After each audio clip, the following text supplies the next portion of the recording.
Gente, todos vocês conseguem ver a apresentação? Já entrou para vocês? Beleza. Tá. Então, a gente vai começar falando um pouquinho do que é o método científico, tá? A gente, quando está falando de ciência... Peraí, gente, que eu estou com duas telas abertas aqui. O meu mouse está dando tilt, foi. Quando a gente está falando de ciência, né, a gente, na verdade, está falando de apenas uma das formas do homem abordar o que é o universo, né, e como é que ele funciona. Então, assim, além da questão da ciência, né, além da ciência, a gente tem filosofia, religião, arte, né, e, assim, cada uma com as suas características, né. Então, por que a ciência ela se diferencia dos demais, né? Porque a ciência, na verdade, ela tem sempre uma explicação, né? Assim como a filosofia e assim como a religião, a arte é algo que não precisa ser explicado, né, necessariamente. A ciência, ela tem uma lógica que a filosofia também tem, que a religião também tem, né? A ciência, ela é provisória, né? A ciência, ela não é estática, então é algo que está sempre mudando, a gente sempre tem novas tecnologias, novos conhecimentos sendo adquiridos, então é algo que ela não é imutável, né? Assim como a filosofia, é diferente da religião, que aí já é uma coisa mais dogmática. A gente é baseado em verdades, né? Em fatos, né? Então a ciência ela se baseia em fatos, a filosofia não necessariamente, a religião também não necessariamente, né? Então, assim, aí a ciência, teoricamente, ela não tem a questão estética, nem a filosofia, nem a religião, e a arte já vem com a questão da estética mais focada. Só que, na verdade, assim, né, não é nem tão recentemente, né? Já tem alguns anos, a UFRJ, teve um laboratório da UFRJ que começou a fazer algumas artes com os próprios géis, né, de DNA, né? Quando você faz lá, corre o gel, as famílias queriam, né, saber, enfim, fazer a sua arte baseada no DNA de cada um, enfim. Então, a UFRJ teve um tempo que ficou fazendo, nem sei se ainda faz, mas eles faziam para vender, né, essas artes. Então, apesar da ciência não ser considerada arte, né, ela pode ser, né? A gente hoje em dia já tem. Então, o que é pesquisa científica, né? Quando a gente está falando de pesquisa científica, a gente, na verdade, está falando de uma busca de uma resposta para uma pergunta, né? Então, a gente tem lá uma indagação, algo que a gente quer saber, o porquê que aquilo acontece, e a gente busca uma resposta, né? Só que essa resposta, ela vem através de um método e dos pressupostos científicos. Então, não é através de qualquer coisa, né? Tipo, não é do meu achismo. Eu acho que aquilo acontece por isso. É claro que cada pesquisador, cada ser humano tem o seu feeling, né? Tem a sua percepção do mundo, mas isso não pode interferir no que de fato acontece. Então, se eu quero saber como alguma parte da natureza funciona, eu tenho que ser imparcial, mesmo que eu ache que eu vou encontrar alguma coisa, eu não posso ter um viés na hora que eu estiver fazendo as minhas análises, as minhas coletas de dados, tá? Porque isso vai enviesar, e aí eu não vou dizer exatamente o que acontece na natureza. Na verdade, eu vou estar indo em busca de tentar ajustar as coisas para aquilo que eu acho que funciona, né? Ou que eu acho que é assim, daquele jeito que as coisas são. Então, na verdade, a gente tem um método próprio, pressupostos científicos que a gente precisa seguir. Isso parece óbvio, mas não é, porque às vezes, mesmo sabendo disso, muitos trabalhos têm um certo viés, porque coletou, às vezes, os dados, de repente, numa mesma área, por exemplo, e a pergunta é uma pergunta mais ampla, né? Então, quer dizer, você não pode extrapolar porque você coletou aquilo num pedaço pequeno, mas às vezes as pessoas extrapolam. Então, assim, quando às vezes é caso de doença, As pessoas, às vezes, focam num determinado grupo de família, e aí você não tem aleatoriedade, porque, às vezes, aquela família tem, às vezes, uma outra questão genética por trás, que traz um viés, e você acabou focando toda a sua teoria naquela amostra de paciente, quando, na verdade, aquela amostra está enviesada, tá? Então, a gente precisa realmente prestar bastante atenção nisso. Então, afinal, o que é pesquisa científica, né? A pesquisa científica, a gente não estuda somente o fenômeno, né? Então, a gente busca entender o fenômeno, mas a gente vai atrás das causas e das leis físicas, químicas e biológicas que estão realmente gerando aquela resposta, tá? Então, na verdade, a ciência ela vai buscar explicações e soluções para um determinado problema, para uma determinada pergunta, tá? E como a gente já falou antes, né? É um processo que está em construção, não é um processo estático. É um processo que está sempre sendo renovado, sempre sendo reavaliado. Aí eu trouxe um exemplo aqui para vocês de uma doença que é chamada de doença de Machado-Joseph. É uma doença rara, uma doença progressiva e degenerativa, que ela gera incapacidade motora. E aí, as pessoas que têm essa doença, elas têm um desequilíbrio, né, descoordenação motora, elas não conseguem coordenar os movimentos, rigidez nos membros, limitação dos movimentos oculares, às vezes elas não conseguem fazer esse movimento que a gente faz de um lado para o outro dos olhos, retração das pálpebras, dificuldade de deglutição, dificuldade de fala, enfim. É uma doença bem complicada. E aí é aquilo, né? Se a gente entende que as pessoas que têm essa doença, elas têm esses sintomas. Mas e aí? Né? A gente precisa entender quais são as causas para que a gente possa avançar e, de repente, tentar ajudar essas pessoas. Né? Então, trazer uma solução, uma melhoria, tentar, né, se há ou não uma forma de minimizar isso. Então, assim, só para vocês terem uma ideia, essa doença, ela é uma doença hereditária, né? Ela é uma doença que não tem cura, e uma doença que leva à morte, né? A maior prevalência mundial dessa doença é registrada na Ilha de Flores, tá? Onde ela afeta perto ali da área de Portugal, onde ela afeta de 1 a cada 120 habitantes, tá? Então, ela é bem prevalente. Então, aí os cientistas foram atrás do que causa, né? Então, você faz diferentes tipos de pesquisas para tentar entender. E, na verdade, a doença ela é causada por uma expansão anormal, na verdade, de repetições de um trinucleotídeo, tá? Enfim, num determinado gene. E aí, isso faz com que haja uma codificação anormal de uma proteína, e essa proteína vai se acumulando, enfim, e vai gerando degenerescência nos neurônios. Então, é um problema no cerebelo gerado por essa questão genética, tá? E aí, ao longo do tempo, os cientistas foram estudando, foram vendo, não tem cura, realmente, não tem cura. Mas eles conseguiram achar, né, um jeito de dar um bloqueio nesse avanço da doença através de uma redução de ingestão de calorias, né, juntamente com o uso de uma determinada substância. Então, isso gerou um bloqueio e facilitou, né, assim, deu um passo a mais, um avanço a mais nessa questão do porquê, dessas coisas e dessa causa, né? A gente sabe a causa, mas assim, da solução para esse problema, tá?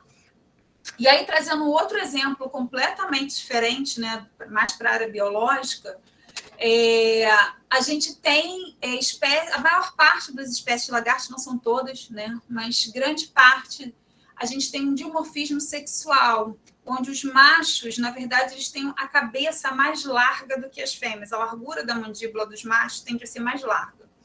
E aí a gente se pergunta, né, por que isso acontece evolutivamente? Né? Qual é a vantagem que os machos teriam de ter uma largura da mandíbula maior? Né? Isso é o resultado de uma seleção intra ou intersexual, né? Tipo, é uma questão dos machos com os machos ou é uma questão dos machos até com as fêmeas? Como é que isso se dá à luz da evolução? E aí, enfim, diversos estudos foram feitos, vou dar só um exemplo para vocês, tá? Teve um trabalho que fez um experimento, isso aqui é meramente ilustrativo, tá, gente? Ele não usou esse terrário aqui, mas é como se fosse um recinto, ele usou um recinto, onde, na verdade, aqui tinha uma divisória, e ele colocava um macho de um lado, um macho do outro, deixava um tempo de adaptação de 15 minutos para eles se adaptarem com o recinto, e depois ele tirava essa divisória e via o que acontecia entre os machos, né? E aí o que ele observou foi que os machos normalmente brigam entre si e que os vencedores dessas interações macho-macho normalmente tinham as cabeças maiores do que aqueles que perdiam essa briga, tá? E, além disso, eles viram que durante as tentativas de acasalamento, os machos que tinham as cabeças maiores, eles conseguiam segurar as fêmeas de uma forma mais rápida, né, do que os machos com as cabeças menores. Ou seja, eles conseguiam fazer a cópula e os machos de cabeças menores, eles perdiam mais cópulas do que os outros, tá? Então, a largura da cabeça, né, dessa espécie de lagarto, ela pode afetar, pelo menos dessa, né? A gente está falando dessa porque é aquilo.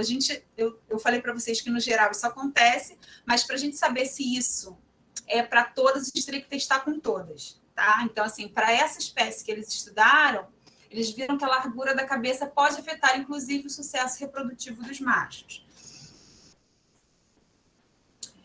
Então, a ciência, na verdade, é um conhecimento que tem que estar contextualizado, né? A gente tem lá uma pergunta, a gente tem, enfim, uma curiosidade acerca de um determinado assunto, e a gente precisa entender um pouco desse organismo, desse objeto que a gente está estudando, dessas interações, se for a gente estiver estudando comunidade, né? Dessas interações, quais são as espécies.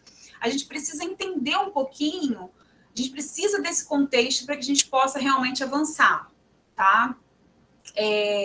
E aí a gente tem lá, então, esse conjunto de conhecimentos, e a gente vai simplesmente pegar isso e vai ou corroborar aquilo que a gente acha, né? Ou a gente vai refutar. A gente vai falar, não, eu achei que era assim, mas na verdade funciona de outro jeito, tá? Então, o que é o método científico? Na verdade, é um conjunto de regras básicas que a gente usa para realizar uma experiência, tá? Para que a gente possa produzir um novo conhecimento, né? Ou corrigir ou integrar conhecimentos que a gente já tinha, né? Então, a gente vai avançando ao longo da ciência. Então, tudo parte a partir de uma observação. A gente começa com uma observação. Então, a gente tem, às vezes, a gente viu algum fenômeno, a gente ficou curioso com aquilo. A partir daquele conhecimento, a gente contextualiza tudo que a gente sabe ali daquela situação, daquele fenômeno. A gente pega lá todo o arcabouço teórico que a gente tem, a gente procura ler, enfim. A partir disso, a gente cria hipóteses do que pode estar acontecendo, né? Então, aí vai do seu feeling, né? A gente cria hipóteses, né? Você fica... A gente tem dois tipos de hipóteses, né? A hipótese nula e a hipótese alternativa. Então, assim, a hipótese nula é aquela hipótese sempre da igualdade. Depois eu vou entrar nisso mais a fundo com vocês, tá? Então, assim, por exemplo, nesse exemplo dos lagartos, né? A gente pode falar, não tem diferença entre machos na largura da cabeça, né? Então, isso é uma hipótese. Né? A segunda hipótese é que não, que tem uma diferença... entre machos não, entre machos e fêmeas, né? Existe uma diferença, não existe diferença na largura da cabeça entre machos e fêmeas. E a hipótese alternativa, o H1, seria que existe diferença na largura da cabeça, porque eu estou olhando e aparentemente isso acontece e eu estou vendo que tem toda uma corte aqui diferenciada, aparentemente para esses machos que têm a largura da cabeça maior, né? Eu não testei nada, só estou observando, só estou vendo. Então, e aí, a partir disso, você contextualiza, você diz o porquê, né? Que você acha que isso acontece baseado no seu arcabouço teórico. Então, assim, machos com mandíbulas maiores teriam maior força, né, para segurar as fêmeas, ou teriam maior força para brigar com os machos, e a partir disso você faz o experimento. Gente, alguém levantou a mão. Você quer falar? Deixa eu ver aqui se eu consigo visualizar. Eu tenho que mudar aqui, tirar do...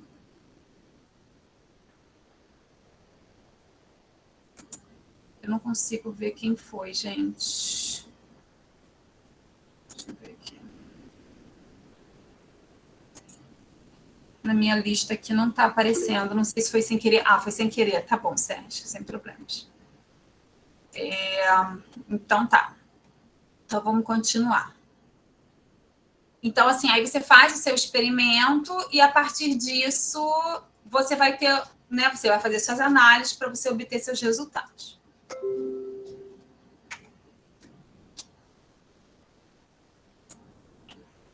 Então, assim, eu queria falar com vocês assim, fazer só para a gente pensar, né? Imagine que vocês chegaram em casa depois de um dia cansativo lá da faculdade e vocês decidem ligar o computador de vocês para assistir o seriado preferido. E aí vocês ligam o computador e nada acontece. Então, assim, o que pode ter acontecido, né? Então, a gente começa a se perguntar, o que aconteceu? Então, uma das coisas que pode ter acontecido sei lá, a bateria acabou, né? Eu tenho que pegar o carregador. Aí você vai, pega o carregador, conecta para ver se realmente foi aquilo ali ou não, né? A outra hipótese é que o computador realmente pifou e você vai ter que levar no conserto, enfim. Então, assim, você vai criando na sua cabeça, vai formulando ideias do que pode ter acontecido, tá? E aí você vai testar, se tiver tudo ok, você corrobora aquilo que você, né, achava que era, ou você vai refutar aquilo ali e vai ter uma outra hipótese, tá? Então, normalmente é isso que a gente faz quando a gente está trabalhando com um projeto, né? A gente não tenta provar nada, né? A gente não tenta provar que a gente está certo. Na verdade, a gente tenta refutar, a gente tenta eliminar as possibilidades, tá? A gente não vai atrás do que a gente acha que deveria ser. Por que a gente não faz isso? Porque se a gente faz isso, existe uma grande tendência da gente ter um viés. Porque se eu acho que os machos têm maiores, largura de cabeça maior do que as fêmeas, eu posso simplesmente ir para o campo e olhar os machos que têm cabeça maior e sair pegando todos eles, e não pegar os machos que têm cabeça menor.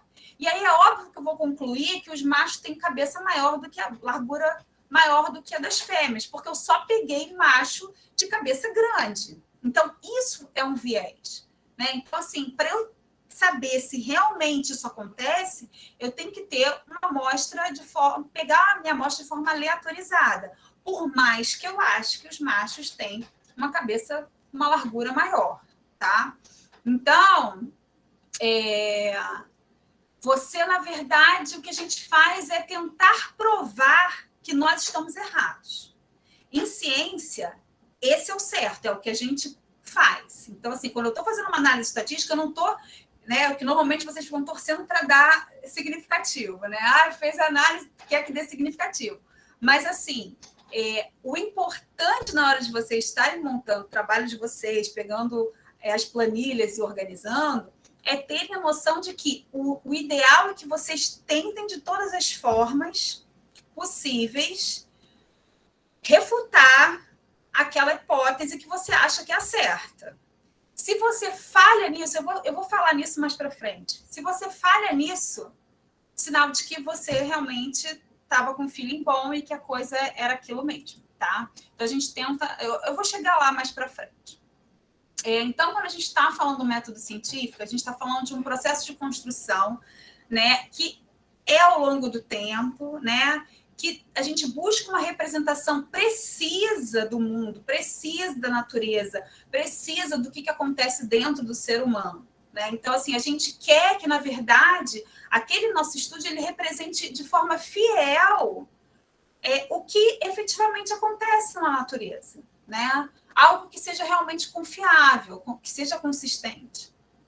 E aí, assim, a gente precisa reconhecer que todo mundo tem suas crenças pessoais, culturais, que podem interferir nessas percepções, né? Por isso é que a gente realmente precisa usar um método, a gente precisa seguir realmente um método científico, né? A gente precisa fazer a padronização para que a gente possa realmente diminuir essas influências.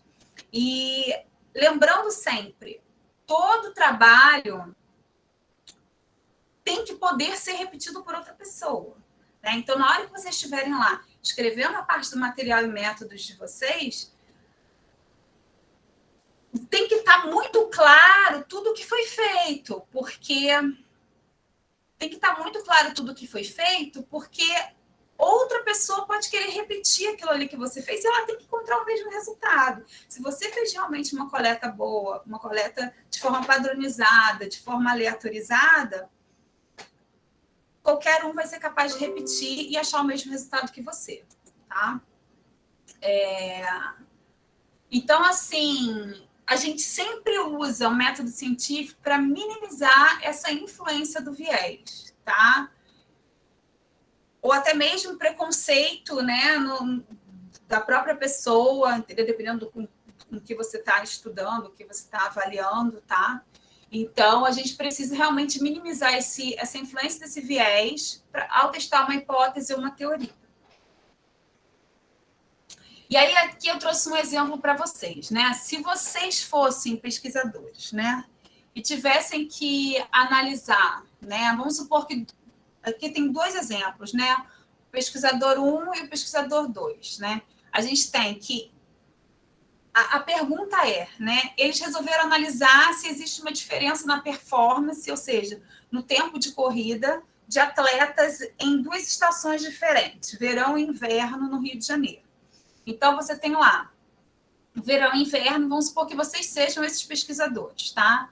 Então, verão e inverno, e aí você tem lá o tempo de corrida, só que um pesquisador resolveu fazer isso dentro de uma academia, né, usando esteira para avaliar esse tempo de corrida, essa performance desses atletas, tanto no verão quanto no inverno, e outro pesquisador resolveu fazer a medição com atletas que treinam na rua. E aí eu pergunto para vocês, vocês acham que eles vão encontrar o mesmo resultado? Vocês acham que eles vão encontrar uma diferença na performance? Né? Se você, um dos dois vai encontrar diferença na performance ou nenhum dos dois vai encontrar, o que vocês esperam? O que vocês esperam?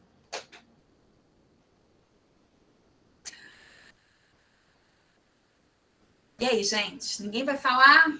Eu acho que o pesquisador 2 ele vai encontrar talvez uma diferença um pouco maior do que o pesquisador 1, porque dentro de uma academia é um ambiente mais controlado, como é que, né, que toda a questão de umidade e tudo mais, dentro da academia é bem diferente de fora. Então acho que as estações de ondas não iriam impactar tanto dentro de uma academia quanto do lado de fora. Então acho que o pesquisador 2 encontraria diferenças um pouco maiores do que o pesquisador 1. Mas aí você acha que o pesquisador 2, Igor, ia achar uma performance, né, melhor nos que correm no verão ou nos que correram no inverno? Vocês acham que os atletas iam conseguir correr mais no inverno ou mais no verão? Isso pode depender também da hora do dia que essa pessoa vai correr, né? Tem outras questões que a gente tem que avaliar. Pode ser que no verão as pessoas se sintam bem correr pela manhã, no final da noite, mas se for correr meio-dia, vai ficar difícil. Como você falou, na academia, assim, seria um lugar onde o clima seria o mesmo, poderia estar sendo controlado com ar-condicionado, mas na rua dependeria do horário. Exatamente, Leonídia. Então, a Leonídia, o Igor trouxe uma questão, né? A Leonídia até trouxe outra questão da temperatura, do horário. Então, assim, você vê que dependendo do horário, você pode. Que nem eu vou dar o exemplo que a Léo deu, né? Vamos supor que eles corressem de manhã, todos eles, 6 da manhã. Talvez nem o pesquisador 1, nem o pesquisador 2 encontrasse diferença na performance. Mas se, de repente, o pesquisador 2 fizesse meio-dia, né? No verão e no inverno, então, assim, no verão, realmente, provavelmente a performance seria menor em função do calor. Né? E numa área numa academia fechada, a temperatura sendo a mesma, as condições sendo a mesma, não haveria diferença. Então, dependendo, é isso, né? Dependendo de como você coloca as suas variáveis, né? Você vai ter resultados completamente diferentes, tá? Então, a gente precisa estar bem atento ao tipo de projeto que a gente está executando e quais são essas variáveis que podem estar interferindo naquele nosso resultado, tá? Então, aqui um outro exemplo, só que com lagartos, né? Se eu tivesse que testar a temperatura preferencial, né? Qual é a temperatura preferida de duas espécies de lagartos diferentes, né? Como que vocês fariam? Né? A gente pode se perguntar. Eu coloquei aqui até o exemplo, porque muitos de vocês não devem, né, trabalhar com lagartos, enfim. Então, aqui tem três running tracks, que a gente chama, né? Como se fossem 3 recipientes, onde a gente coloca a lâmpada de um lado, e aí a gente gera um gradiente de temperatura, né? Então, aqui é mais frio, aqui é mais quente. E aí a gente poderia colocar, né, as espécies aqui. Então, pensando, né, nesse tipo de experimento, se são duas espécies diferentes, eu posso colocar essas duas espécies juntas dentro de uma mesma running track para medir a temperatura preferencial? O que vocês acham? Sim ou não?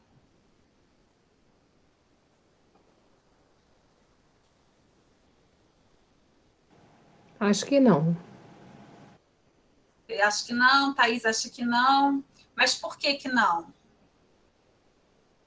Porque eles podem ter temperaturas preferenciais diferentes, então fica mais difícil de medir se eles estiverem no mesmo lugar. Se eles estiverem separados, fica mais fácil de medir, porque você consegue ver, enfim, como ele vai se comportar e as características físicas mesmo do lagarto. Quando a gente tem duas espécies, a gente coloca 2 indivíduos até da mesma espécie juntos, isso pode gerar um estresse ali dentro, né? Já é um ambiente diferente, né? Se a gente coloca eles juntos, pode gerar um estresse. E é isso, às vezes eles podem ter temperaturas preferenciais distintas, mas às vezes, por conta dessa interação, às vezes um não deixa o outro chegar perto, às vezes, da lâmpada. Então, o comportamento interferiria. Então, a gente não saberia se aquela temperatura realmente é a temperatura preferida dele ou se foi a que ele conseguiu naquele momento através da interação com aquela outra espécie ou com aquele outro indivíduo, tá? E,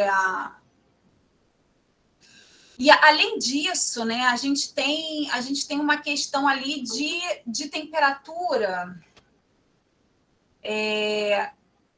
da espécie mesmo, porque assim, tem espécies que às vezes gostam de uma temperatura mais amena, e tem lagartos que gostam de uma temperatura maior. Então, tem lagartos que preferem ficar numa temperatura, sei lá, de 20, 23 graus Celsius.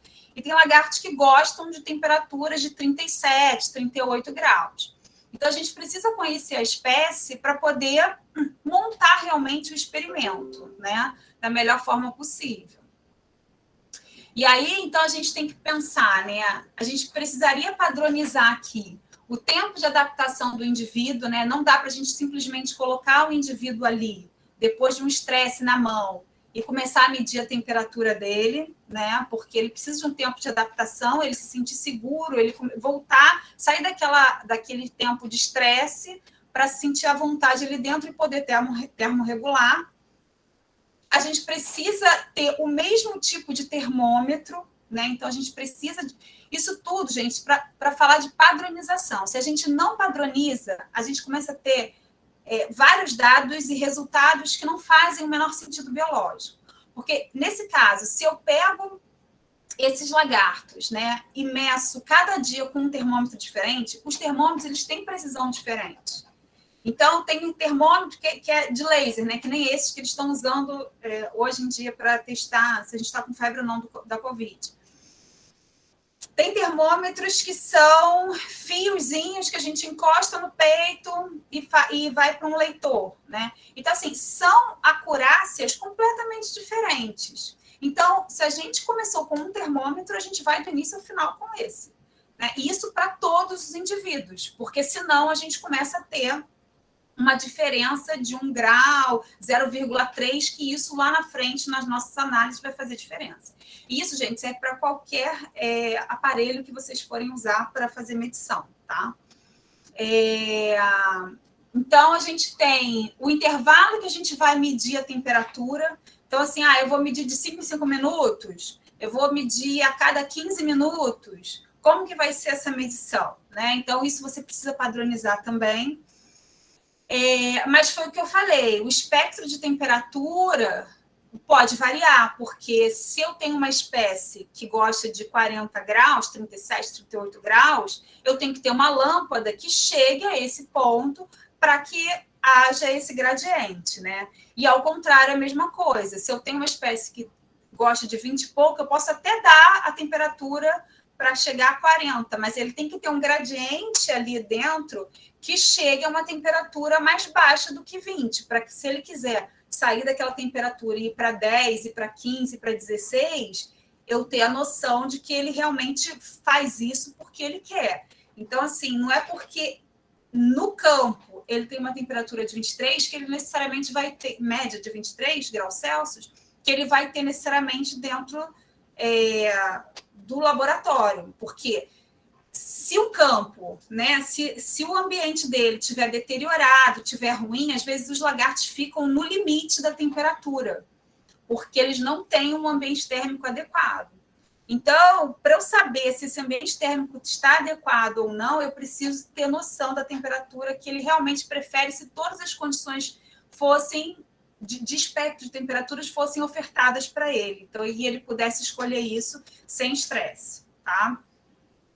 Tá dando para entender, gente? Vocês estão com alguma dúvida até aqui? Sim, acho que pode continuar. Ok. Vamos lá, então. Então, assim, de maneira geral,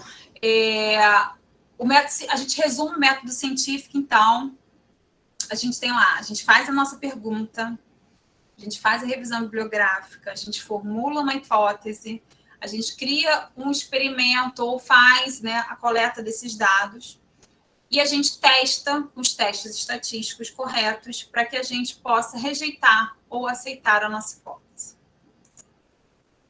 Então, o que caracteriza o método científico? É sempre a base empírica, né, ou seja, fatos, né, que são realmente constatados de forma objetiva. A gente tem as amostragens que sejam uma amostragem representativa do todo. A gente precisa tomar muito cuidado com essas conclusões que a gente tira, baseado nas amostragens que a gente tem, né, com os dados que a gente tem, porque muitas vezes os dados eles não têm um N suficiente para você extrapolar para um todo.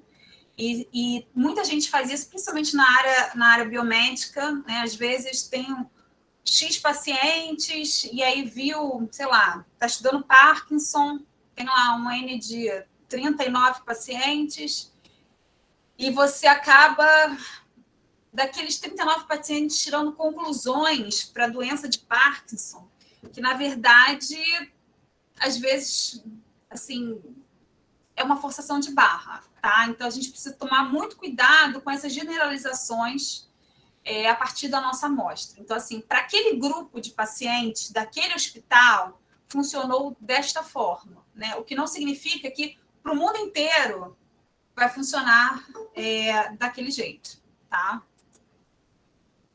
daquele jeito que você achou.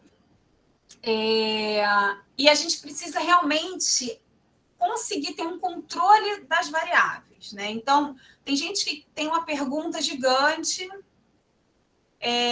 só que tem várias outras variáveis que estão influenciando aquilo que ele quer estudar. E aí, isso gera um problema, né? Porque você, às vezes, quer testar se uma variável X ela interfere na variável Y, né? Só que, e aí você pega dados do X e do Y para testar, só que você esquece que tem o Z, que tem o W, que está lá influenciando naquela sua variável X também. E aí, como você não exclui, você nunca vai saber se aquilo ali realmente foi em função de Y ou se foi em função de Z e W que estavam interagindo, tá? A gente vai falar mais um pouco sobre isso mais para frente também. E aí, depois disso, a gente precisa realmente testar a hipótese, né? Enfim, a gente realmente precisa corroborar ou refutar aquilo que a gente criou como hipótese baseado naquela contextualização toda teórica que a gente já tinha, tá? Então, assim, a gente tem diferentes tipos de estudos, tá? Eu não vou falar de todos, mas eu vou dar aqui alguns exemplos para vocês. Então, assim, a gente tem estudos primários, que a gente chama de relatos de casos, estudos de casos e controles, detecção de casos, né, que é quando você está fazendo um rastreio, um screening, né, para tentar achar um diagnóstico precoce, estudo de coorte, né, que é quando você pega lá desde o do nascimento e vai acompanhando ao longo do tempo aqueles indivíduos, e você tem o ensaio clínico randomizado ou aleatorizado, que é quando você tem a aplicação de 2 ou mais intervenções de forma aleatória, né? Então, enfim, você vai fazendo um estudo para tentar entender como é que aquilo ali funciona. A gente tem os estudos secundários, né, que são as revisões sistemáticas, as meta-análises, e para a área médica ainda tem os guias, tá? As revisões sistemáticas, elas têm que seguir uma metodologia definida, uma metodologia rigorosa, né? Muitos alunos, às vezes, confundem isso, acham que se sair pegando, enfim, se sair pegando, como se diz, artigos e for lendo e for compilando, que isso é uma revisão sistemática. Não, isso não é uma revisão sistemática, isso é um estudo. Você está estudando, você está colocando no papel ali aquilo que você está estudando. Quando a gente está falando de revisão sistemática, a gente está falando realmente tem todo um método, você tem palavras-chave específicas que você usa para você realmente fazer uma seleção daqueles artigos e trabalhar em cima daqueles dados, tá? A meta-análise, ela também tem uma metodologia bem rígida, né? Enfim, aí a partir dos dados de outras pessoas, né? Você junta aquilo ali e faz uma meta-análise para você conseguir entender, às vezes, o todo, né? Pega vários trabalhos diferentes, pega esses dados desses diferentes autores e faz uma nova análise, né, com esses dados todos para conseguir tentar interpretar aquela doença ou, enfim, aquele fenômeno, seja o que for. E os guias, enfim, servem como guias mesmo, tá? É uma compilação realmente para fazer uma orientação. Então, aqui eu vou entrar em alguns exemplos. Acho que alguém perguntou aqui se eu vou liberar os slides. Não vou, gente, tá? Não vou. Então, um exemplo de relato de caso. Eu trouxe aqui alguns artigos, tá? Assim, eu não me preocupei se os artigos eram bons ou não. Eu só peguei como exemplo, tá? Então, aqui é um estudo que saiu na Acta Fisiátrica da reabilitação através do uso de videogame, né? Então, o objetivo desse trabalho foi verificar se houve ganho de amplitude de movimento, né, nas articulações do cotovelo, antebraço e punho e dedos, utilizando jogos virtuais da plataforma Nintendo. E aí, o paciente era um menino de 9 anos de idade, né, do sexo masculino, É claro, eu falei, é um menino, né? Então, sexo masculino. Então, paciente de 9 anos de idade, sexo masculino, diagnosticado com lesão alta, enfim, de nervos periféricos do membro superior esquerdo, tá? Não importa muito a doença. O fato é, o menino tinha uma lesão e eles fizeram esse trabalho de fisioterapia com o menino com um jogo específico, né? Também não era qualquer jogo, era um jogo específico. E eles concluíram que a reabilitação virtual através de videogames realmente, se usada de forma correta, né, pode realmente ajudar na recuperação desses pacientes, tá? Então, isso aqui é simplesmente um relato de um caso, é isso, relato de caso é isso, é simplesmente relatar um caso. O que aconteceu? Então, sei lá, se alguém foi picado por uma serpente, né?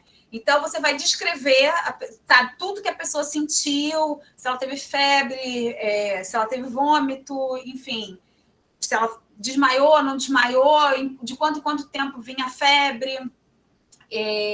Isso tudo você pode relatar e isso ser um relato de caso, tá? Estudo de casos e controles. Então, é quando você tem um grupo que vai ser o controle e um grupo que você vai fazer algum tipo de experimento, tá? Então, aqui, por exemplo, é uma espécie de lagarto que eles mediram os níveis de um hormônio, né? Que é o hormônio ligado ao estresse, para ver se tinha ou não, se esses lagartos entravam ou não em sofrimento, em estresse, em função de diferentes atividades que um pesquisador faz com essas espécies, tá? Então, o que eles viram, né? Eles viram que, na verdade, conforme você manipulava o animal, dependendo do tipo de estresse que você causava, você tinha um pico maior desse hormônio do estresse, né? 5 minutos após, às vezes 30 minutos após, 60 minutos após, e dependendo do tipo de estresse, até 2 horas depois você ainda tinha esse plasma, você encontrava ainda num nível diferenciado, tá? Peraí, aqui. Então, aqui é só para vocês verem, né? A EC tem diferentes tipos de procedimentos, né? Desde manuseio e medição, né? Pegar na mão para medir, até marcar o dedo, que é quando você corta um pedacinho do dedo, exposição ao cheiro de predador, uso de microchip, enfim, teste de velocidade locomotora. Então, assim, aqui eles fizeram entre machos e fêmeas. As fêmeas são os cinzas, as fêmeas tendem a sentir mais o estresse de forma geral, né, do que os machos. Então, assim, um dos principais estressores, né, foi realmente testar a velocidade, é quando você coloca o bicho para correr na esteira, né, literalmente. Então, isso causou, né, enfim, um certo estresse. Autotomia caudal, né, que é quando você tira sangue do animal, quando você induz a perda da cauda. A cauda depois se regenera, mas quando o animal está muito estressado, normalmente o animal ele solta a cauda, que nem a lagartixa, né? Solta a cauda porque está se sentindo muito ameaçado. Então, isso gera um nível maior desse hormônio. E exposição a outros lagartos, assim, isso estressa bastante também os animais, tá? Então, aqui é isso, você tem um grupo controle, então eles tinham lá o grupo controle, onde eles mediram o nível de cortisol desses indivíduos. Então, eles viram realmente, né, o que era um bicho, qual era o nível desse hormônio para bichos que não estavam sob estresse, e depois em diferentes estresses e ao longo do tempo, tá? Aí aqui, óbvio, se eu tivesse que pegar um estudo desse daqui, de casos e controles, para a área médica, poderia ser, sei lá, mulheres que tomam anticoncepcional e mulheres que não tomam anticoncepcional. E, sei lá, relação com câncer de mama. Né? Então, você poderia ter 2 grupos, né? Um grupo controle, mulheres que nunca tomaram hormônio e mulheres que tomam hormônio. Tem diferença ou não? Tá? Tô só chutando aqui, tá, gente? Mas só para vocês terem uma ideia de um outro exemplo. Aqui um exemplo de estudo de coorte, né? Então, nesse estudo, o objetivo deles era descrever a prática do aleitamento materno de crianças nascidas no hospital da USP, identificar os fatores associados com a duração do aleitamento materno e do aleitamento materno exclusivo. Tá? E aí, o que eles viram? Eles acompanharam 450 crianças, e aí eles pediram para as mães dessas crianças anotar diariamente os alimentos que cada criança consumia. E aí, o que eles encontraram? Eles viram que a mediana do aleitamento materno foi de 205 dias. Então, assim, né, a gente tem a mediana, que não é a média, depois a gente vai falar sobre isso. Mas, enfim, a mediana é o ponto central, tá? É o ponto que divide a sua amostra, o ponto central que divide a sua amostra em duas partes iguais. Então, a mediana foi de 205 dias, e do aleitamento materno exclusivo foi de apenas 23 dias. E aí, o que eles viram? Eles viram que, na verdade, a duração do aleitamento materno exclusivo tinha relação com a idade da mãe e com a escolaridade. Então, aqui, eu não sei se para você está parecendo grande, para mim está parecendo pequeno. Mas, nesse traçado aqui, olha, maior aqui, mais para fora, são as mulheres que têm ensino superior. Tá? Aqui embaixo é o número de dias, tá? E aqui quando as mulheres têm ensino superior, essa linha aqui são as mulheres que têm ensino médio e esse pontilhado, ensino fundamental. Então, o que a gente pode observar? Que as mulheres que têm apenas o ensino fundamental para essa amostra, elas amamentaram por um tempo menor do que as mulheres que têm ensino superior, tá? E aqui nesse outro gráfico, eu estou olhando para o lado, gente, porque está maior aqui para mim, tá? Desse outro lado, a gente tem aqui também os dias, né? E a gente tem aqui, esse tracejado é a idade materna superior a 25, mulheres com mais de 25 anos, e essa preta, mulheres com menos de 25 anos. Então, a gente vê que, conforme as mulheres têm mais idade, elas também amamentam por mais dias, tá? Então, essa foi a conclusão do trabalho deles.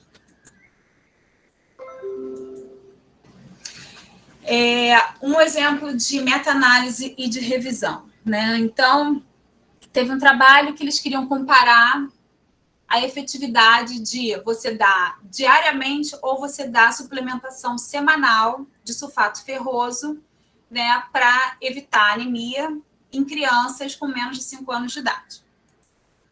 E aí, o que eles viram? Eles viram que... aí, o que eles fizeram, na verdade? Eles não fizeram um trabalho de, eu tenho X pacientes, eu vou, né, acompanhar essas crianças, etc. Não, eles pegaram dados da literatura. Então, eles foram em 3 bases, PubMed, Scopus e Biblioteca Virtual em Saúde, fizeram a lista das referências bibliográficas dos artigos, e além de fazer, né, essa busca, eles deram uma olhada nas bibliografias dos artigos que eles encontraram. E aí, para isso, eles fizeram o seguinte, eles fizeram uma combinação de palavras-chave. Então, eles colocaram criança ou pré-escolar ou lactente, e anemia, e prevenção, ou suplementação, e ferro. Ou seus equivalentes em inglês, né? Essas mesmas palavras em inglês. E aí, eu pergunto para vocês, com essa combinação de palavras-chave, vocês sabem me dizer uma combinação que eles usaram? Assim, tá ali, as palavras-chave estão ali. Mas a partir do que está escrito ali, vocês conseguem me dizer, assim, qual foi uma das sequências que ele usou?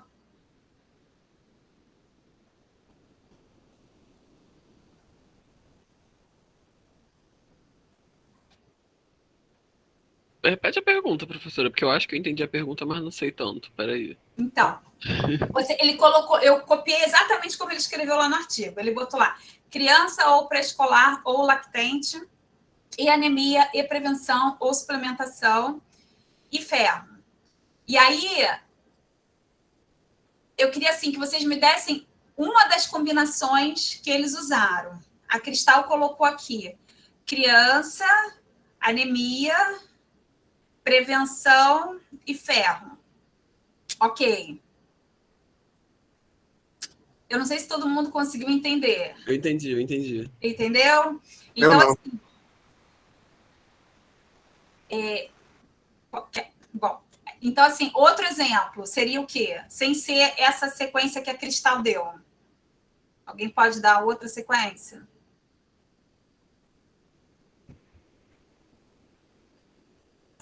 Ferro, anemia, prevenção? Não sei. É sequência? Eu não entendi muito bem a pergunta, mas são sequências ou são palavras-chave que a gente tem que imaginar palavras-chave desse tema para falar com palavras-chave. Imaginar não, vocês vão usar exatamente o que eles usaram ali, né? O que acontece? Está escrito aquilo ali no material e métodos, então significa que ele usou uma sequência de palavras-chave, que são essas, numa determinada ordem, para que ele conseguisse buscar os artigos, né? Então, a Estela deu o exemplo, criança, e anemia, e prevenção e ferro, né? Aí a Estela colocou aqui, peraí. Aqui. Aí a Estela colocou, eita, peraí, gente, o computador deu tilt. Foi. Aí a Estela colocou o exemplo aqui, lactente, anemia, suplementação e ferro. Aí a Beca colocou suplementação, ferro, anemia e lactente. Então, assim, acho que foi a mesma coisa, só que em ordem invertida, né, da Estela. Então, o que acontece, gente? Faz diferença o ou e o e. Isso vocês precisam entender, se vocês estiverem fazendo uma revisão, vocês precisam colocar isso também. Então, se você coloca criança e anemia, e prevenção e ferro, isso é uma das combinações. A outra combinação que ele fez foi, como ele colocou criança ou pré-escolar, significa que ele não colocou criança e pré-escolar e anemia. Então, ele colocou pré-escolar, anemia, prevenção e ferro, né? Ou ele botou lactente, anemia, prevenção e ferro. E aí, tudo isso com suplementação também. Criança, anemia, prevenção, suplementação e ferro.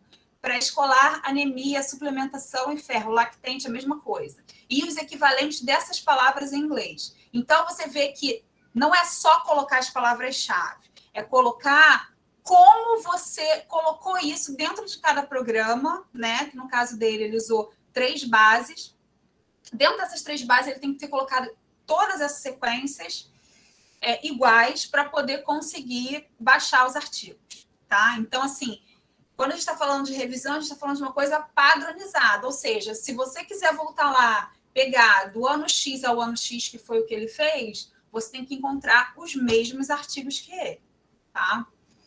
E aí, o que ele fez? Ele fez isso para uma sequência de artigos que variou de 1º de janeiro de 80 até 31 de dezembro de 2011, tá? E aí, o que ele fez? Ele só usou os artigos escritos em inglês, português e espanhol. Então, se você tinha artigos, sei lá, em italiano, ele não considerou, tá?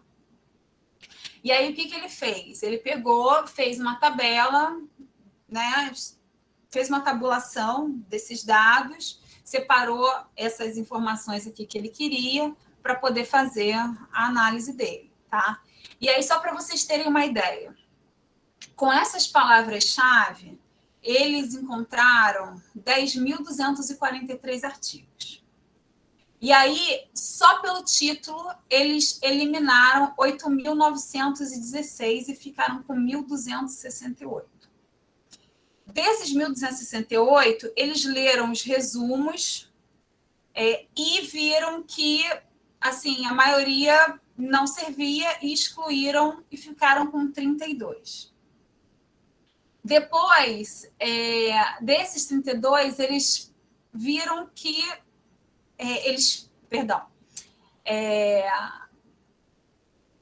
eles começaram a fazer, eles olharam as análises, o que foi feito, né, efetivamente, e excluíram os que realmente estavam em outra língua, né, os que não preencheram os critérios de inclusão deles para as análises que eles queriam, e ficaram no final com 13. Ou seja, de 10.243, eles ficaram com 13 artigos. Então, a gente já pode até pensar que talvez essas palavras-chave não tenham sido tão boas, porque se eles tinham um objetivo muito específico e colocaram palavras-chave muito abrangentes, você acaba pegando um monte de coisa, né? Então, isso acaba dando mais trabalho ainda na hora de fazer a revisão. Então, fica a dica de que é importante vocês escolherem bem as palavras-chave e as sequências que vocês vão usar, tá? E aí, aqui é só para ilustrar, né, o resultado que ele encontrou. Ele não viu diferença, né, de evidência dos artigos que ele analisou, enfim, nessa suplementação do sulfato ferroso, né? Então, assim, essa suplementação, seja dose diária ou semanal, não estaria associada à redução da anemia ferropriva em crianças menores de 5 anos. Entretanto, ele já viu aqui uma diferença se fosse uma dose diária, né?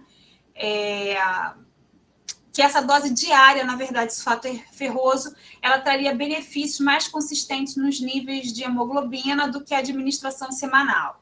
Então, assim, ele tem poucos artigos, mas, enfim, ele fez a conclusão dele baseado no que ele encontrou. Então, normalmente, quando a gente está fazendo meta-análise, normalmente é mais ou menos esse tipo de representação que vocês vão encontrar, tá?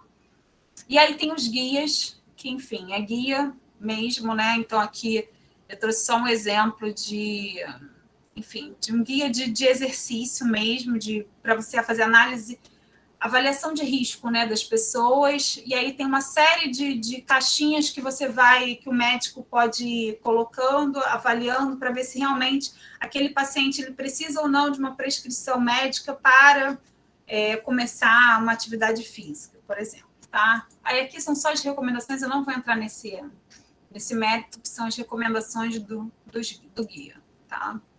Mas aqui acho que para vocês, aqui nesse caso, não cabe muito. Ops. Então, assim, o que eu quero que vocês fiquem em mente, tá?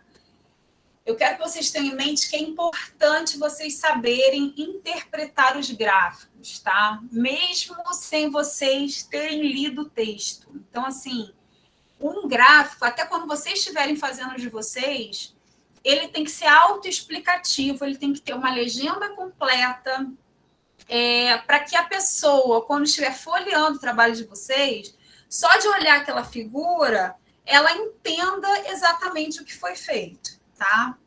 Então, aqui, por exemplo, eu trouxe 2 exemplos de gráficos.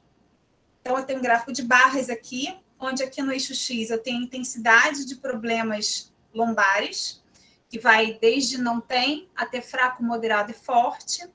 E aqui eu tenho, no eixo Y, eu tenho tempo em minutos despendido, né, assistindo TV, o tempo que a pessoa ficou assistindo TV.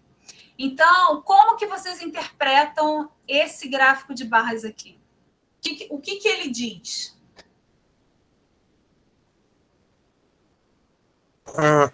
Que quanto mais tempo você passa assistindo TV em minutos, maior a probabilidade de você... Quer dizer, maior a intensidade de ter problemas de lombares, né? Isso, assim, quanto maior o tempo aqui assistindo TV... Calma aí, aqui meu mouse. Quanto maior o tempo, na verdade, você tem maior é a intensidade de problemas lombares, é mais forte, né? As dores lombares são mais fortes, né? Quando você fica menos tempo assistindo TV, você tem, né, uma intensidade menor de dor, ou você não tem dor nenhuma, né? Se você passa pouco tempo. Então, tem um limiar aqui de tempo em que você pode ou não adquirir uma dor lombar em função de ficar muito tempo sentado. Tá? É isso que diz esse gráfico. Muito bem, Gustavo. E aí, aqui é um outro gráfico, onde tem a variável x e variável y. E o que ele diz é, conforme aumenta, a gente não sabe quais são as variáveis, mas dá para perceber que conforme aumenta a variável x, eu tenho uma... Aqui, ó, a variável x chegou em 12, eu tenho uma menor variável y. Então, quanto maior a variável x, menor é a variável y. E aí, aqui, a mesma coisa. Quanto maior, posso falar o contrário, quanto maior a variável y, menor a variável x. Né? Então, eu tenho uma curva decrescente. Então, sei lá, aqui poderia ser, sei lá, nível de dor e aqui dose do medicamento, sei lá, entendeu? Então,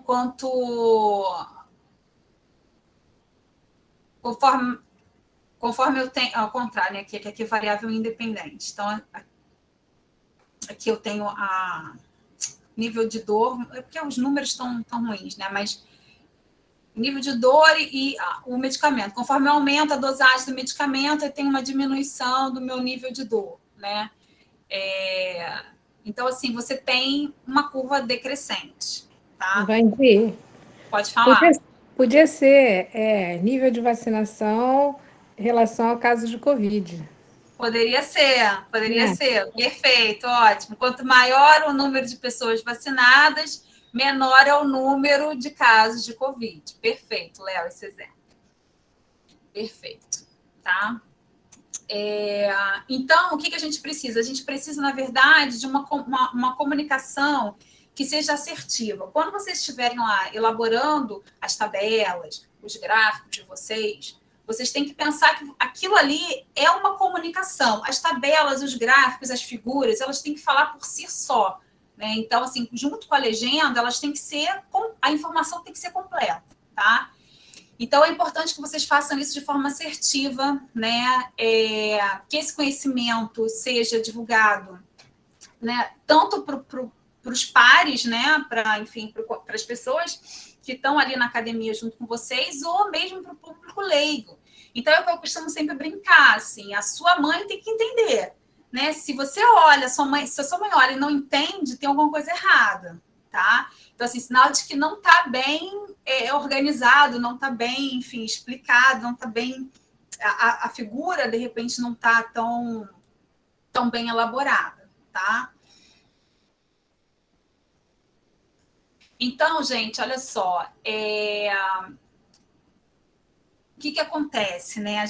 Quando a gente está falando de ciência, né? A gente está falando de uma objetividade que, na verdade, está repleta de aleatoriedades. Porque é isso, o universo, né, é uma coisa que é muito complexa, né? Então, assim, a gente tem lá as diferentes fontes de viés, né, diferentes conflitos de interesse, enfim, que vão, na verdade, podendo gerar algum tipo de problema dependendo da sua pergunta e dependendo da forma como você coleta os seus dados, tá? Então, a gente realmente, para acreditar que aqueles dados, né, que estão publicados, eles realmente são bons, a gente precisa realmente entender a metodologia, ver se aquela pessoa fez realmente um bom delineamento amostral, né, para que a gente possa realmente confiar. Hoje em dia, até com a Covid, né, todo dia tem artigo da Covid saindo e, às vezes, esses artigos são aqueles artigos que não foram ainda revisados, mas por conta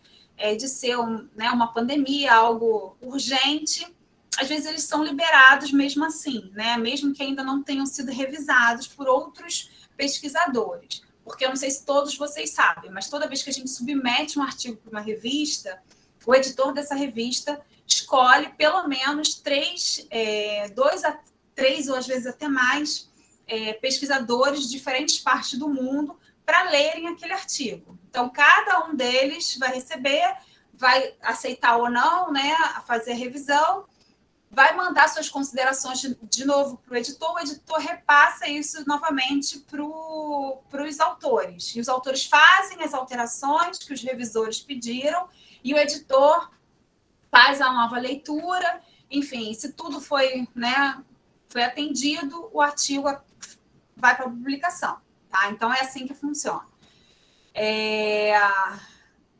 E aí, eu já nem lembro mais por que eu falei isso, mas, enfim. Então, assim, para a gente ter... porque aí eu estava falando da Covid, né? Então, por conta da Covid, vários artigos saíram, mesmo sem ter sido revisados ainda. Então, eles estavam para leitura, né? Disponíveis para leitura, mesmo que depois eles fossem negados e retirados. E isso gerou um sério problema, porque as pessoas, às vezes, liam coisas, tipo, isso aqui tem relação, isso aqui funciona para um determinado grupo. Só que, na verdade, você vai olhar o desenho amostrado está tudo enviesado. Então, assim, não faz sentido aquilo. Então, a gente realmente tem que, enfim, aprender a fazer uma leitura mais crítica, tá? Então, o que vocês não podem esquecer, a coisa mais importante, entendeu? É a pergunta. Então, assim, vocês têm que saber qual é o objetivo do trabalho de vocês, qual é a pergunta, o que vocês estão querendo responder, tá? Às vezes vocês se empolgam e começam a querer coletar um monte de dados sem nem saber a pergunta, né? Porque vocês entendem, às vezes, o contexto, entendem a importância daquilo, e aí, às vezes, surge uma oportunidade para coletar aqueles dados, mas o ideal, né, é que vocês respirem, segurem a ansiedade e façam o básico, assim, qual é a pergunta, quais são os objetivos, o que você quer responder, né? É claro que, às vezes, lá na frente, quando a gente está coletando os dados, surgem novas dúvidas, novas perguntas, e tudo bem, né? Desde que você tenha feito um desenho amostral para aquilo ali, né? Mas não dá para começar um trabalho sem entender quais são as perguntas, tá? Então, todo experimento, ele tem que, ou coleta de dados, né? Tem que ser um procedimento planejado, né? Você tem que ser realmente, tem que estar baseado numa hipótese, você tem que saber, né, o que você espera encontrar. Enfim, e dependendo do tipo de dados, tem que ter as condições realmente controladas para que você possa coletar aqueles dados, tá? E para depois realmente conseguir fazer as análises cabíveis para que você possa realmente ter um resultado que corresponda às suas perguntas. Gente, são 6 horas. Vocês querem dar um intervalo de 15 minutos? Alguém pediu aqui, agora que eu vi, gente. Alguém pediu o... Obrigada, Estela. Vocês querem dar um intervalinho de 15 minutos ou vocês estão bem para continuar?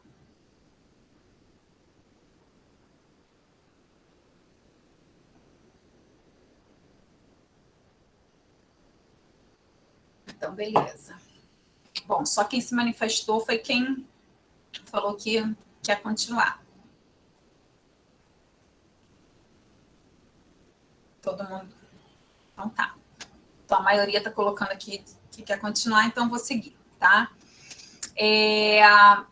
Uma coisa que eu acho importante da gente falar é que, assim, a gente tem ciência básica e ciência aplicada, mas é muito importante vocês entenderem que as duas são fundamentais, tá? As duas são importantes. Então, assim, o conhecimento ele pode ou não ser aplicado imediatamente, né? Então, não existe diferença nenhuma na construção da pesquisa, da ciência básica e da ciência aplicada. É ciência, tá?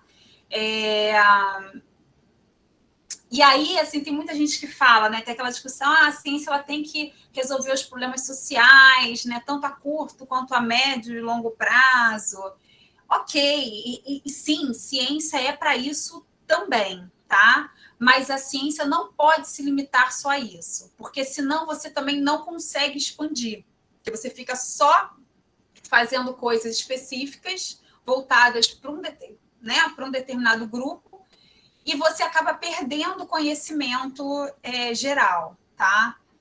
Então, assim, é importante que a gente gere novos conhecimentos e, para isso, você precisa de cabeças pensantes e você não pode limitar essas pessoas, enfim, a fazer somente uma determinada coisa, tá?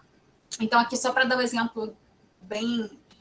Vocês provavelmente já conhecem, né? Tem um medicamento que é hipertensivo para pressão, que é o captopril, né?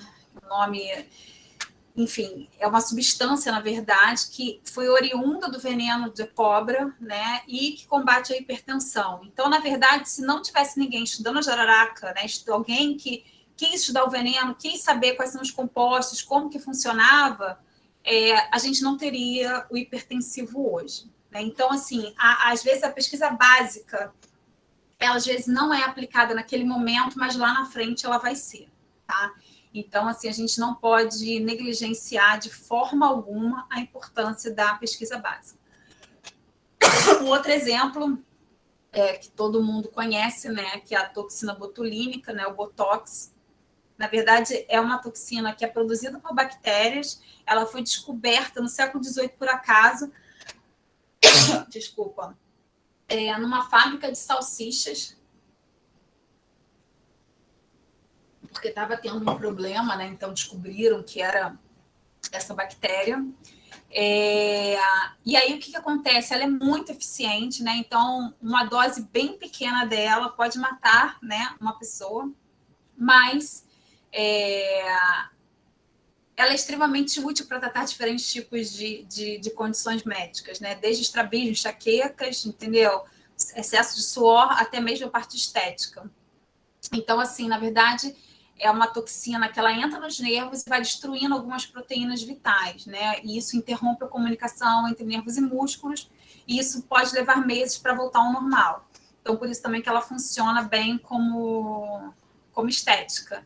Então, assim, algo que foi descoberto lá atrás, por acaso, enfim, hoje em dia tem uma série de outras aplicações, né? E aí uma coisa que eu acho sempre importante lembrar, né, é que o Brasil, apesar da gente estar numa situação muito difícil hoje, né, é um dos países, né, que tem cientistas mais influentes no mundo, né? A gente teve uma perda aí ao longo desses últimos anos de vários cérebros, né, que foram trabalhar fora em outros países. Mas ainda assim a gente tem uma lista, né? O Brasil, ele participa, a lista de cientistas mais influentes do mundo, né? O Brasil, ele tem, só para vocês terem uma ideia, a gente tem 812 pesquisadores dentro dessa lista, né? E isso não é pouca coisa, né? Ainda mais num país onde a gente tem pouco investimento em ciência em relação aos outros países desenvolvidos, tá? Então, enfim, uma dica que eu dou para vocês, né, é se vocês entrarem no ResearchGate e procurarem os pesquisadores que vocês gostam da área de vocês, enfim, seguir, ou, enfim, para você... Normalmente, todos os pesquisadores colocam os artigos que eles publicam lá, colocam os projetos. Então, é legal vocês terem esse tipo de interação. Eu não sei como é que está hoje em dia para entrar no ResearchGate, se tem que ter algum convite ou não. Antigamente, acho que não precisava. Agora, eu realmente não sei. Mas é uma plataforma, é como se fosse um Facebook de cientistas, assim, né? Então, tem cientistas do mundo todo. Então, eu acho que vale a pena, tá? Aí, antes da gente voltar lá para essa questão mesmo da estatística, muitos de vocês têm, às vezes, dificuldade